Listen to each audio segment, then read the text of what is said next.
What's up guys, welcome back, it's Matt. I think I've got a pretty cool video planned for today, but first I gotta ask you, have you ever been so captivated by a natural object, so fascinated that you just thought, I could stare at this for hours, I could spend a whole afternoon just watching this thing, right? I know a lot of people feel that way at the beach. If you've been following the channel, you know that I've taken you from the Trossachs National Park through an unexpected COVID-related detour to the Scottish West Coast and the town of Largs and the island of Cumbrae, and now I've finally returned back here to Stirling, where I've climbed halfway up Mount Doom Yacht to deliver you just such a scene. That's right, today we're going to have a beautiful afternoon watching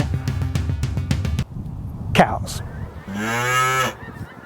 Now, the reason I've come all the way up this mountain to photograph cows is because for all the fun times I have photographing vistas and exploring new locations, capturing beautiful waterfalls and seeing the sights of the Scottish cities, I've got to spend a little time honing in my photographic technique and making sure that I'm staying dialed in to my practice. So today I'm up here doing a compositional exercise. You might have seen this compositional exercise. I learned about it on another YouTuber's channel named Ted Forbes, and he's got a channel called The Art of Photography. It's an excellent channel, and I'm going to be sure that the original video that gave me this idea is linked up here in a card. I highly recommend you watch that first so you kind of understand what I'm doing here. I don't need the clicks, so you don't have to come back actually. Just go watch his video. It's better than mine. So the idea behind this exercise that Ted Forbes presented, and he credits a former educator of his with the idea. You'll see that if you watch his video.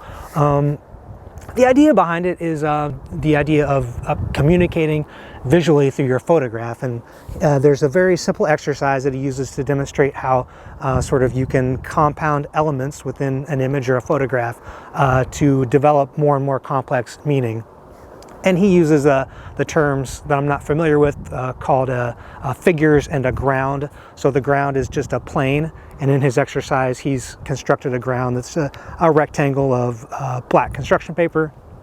And he's got these little white dots that he's cut out of white construction paper.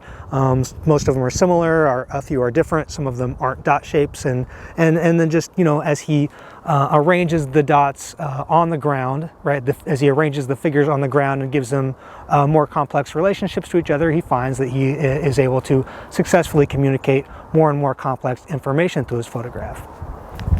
Every time I walk through this area on this hike and look out across this field, I see these cows are grazing in different patterns out in the field, and I think to myself, well, this would be a really great place to make sort of a cooperative exercise between myself and animals exercising their animal agency.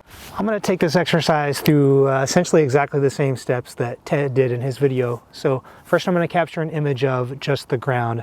Fortunately, the cows are being very compliant in this exercise, and they have provided a bare spot in the field, so the first frame will just be an image that establishes the dimensions of the image as well as the color palette of the background, and they'll build on top of that with more and more complex elements.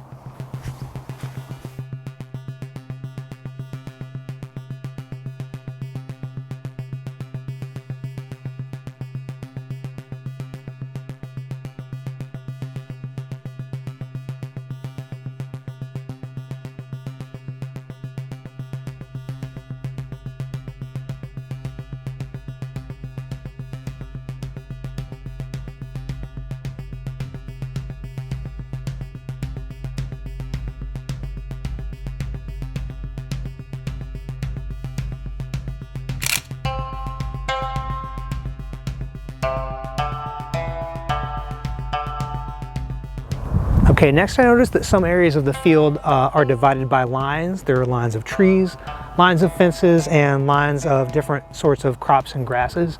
So next I'm going to try to break up the plane of the ground just a little bit by featuring one line.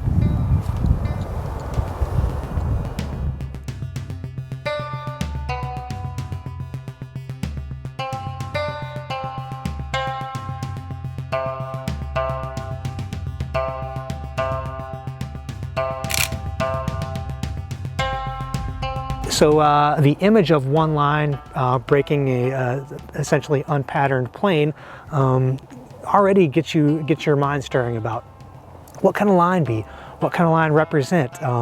it separates things. It causes division. What's the difference between what lies on one side of the line and the other? Is there a difference? So yeah, already just that one element is adding some communicative complication to the image. And now I'm going to further that by adding some similar images of cows arranged in different ways.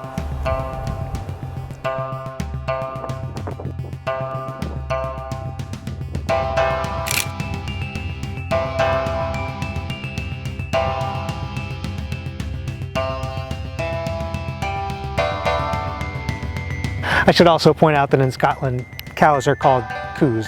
It's not merely a matter of the accent. They literally spell it C-O-O. So we're doing coo position.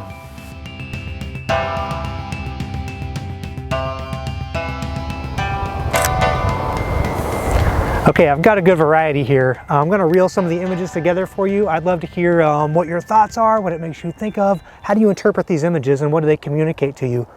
But before I do that, let me quickly make an announcement that this video should be published sometime around October 16th, which is the same day my calendar goes live. My calendar is sort of a local interest calendar. It's around Knox County, Indiana, so it's not like a portfolio like best images of the year type calendar, and it won't be of interest necessarily to everyone who's watching this video.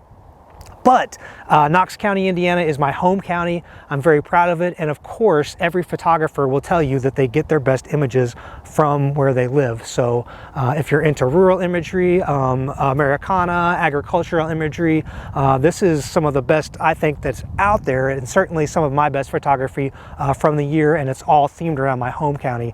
But especially for you guys, my home crew from Knox County, please be on the lookout for that. I'll put a link in the video description so that you can get your calendar ordered. It's going to be a little different this year, obviously, because I'm in Scotland. It's a drop shipped calendar, but it's the best calendar I've ever made. It's absolutely beautiful, and even if you don't have a chance to purchase it, because it is a little more expensive this year, just please go look at it, because I think you'll really be impressed, and there'll be something there for you to appreciate. Okay, now that we got that out of the way, let's have a look at some Scottish coos.